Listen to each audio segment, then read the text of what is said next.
Sebanyak 17 pintu dari 28 pintu keluar masuk menuju Pantai Kuta Badung ditutup permanen Senin 4 Oktober.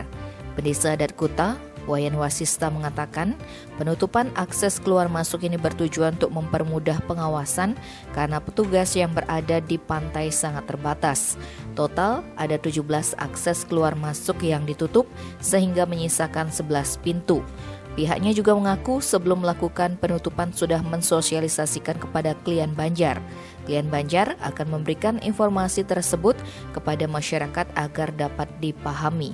Selain itu, hal ini juga terkait dengan efektivitas pemanfaatan QR Kode Peduli Lindungi, karena hanya ada 8 pintu masuk Pantai Kuta yang dilengkapi QR Kode Peduli Lindungi. Dengan penutupan ini, maka pengawasan akan lebih optimal. Menurutnya, Pantai Kuta selalu diawasi oleh pemerintah dalam penerapan protokol kesehatan COVID-19. Sehingga pengunjung tidak boleh terlalu membludak dan wajib menerapkan prokes. Pengunjung wajib melakukan penerapan 3M, yaitu mencuci tangan, memakai masker, dan selalu menjaga jarak. Dan juga jangan lupa scan barcode sebelum masuk ke kawasan pantai. Lebih lanjut, Wasista menegaskan penutupan sejumlah pintu masuk kawasan Pantai Kuta tidak bermaksud mematikan aktivitas para pedagang. Dari 11 akses yang masih dibuka, 3 diantaranya tersentuh sistem buka tutup.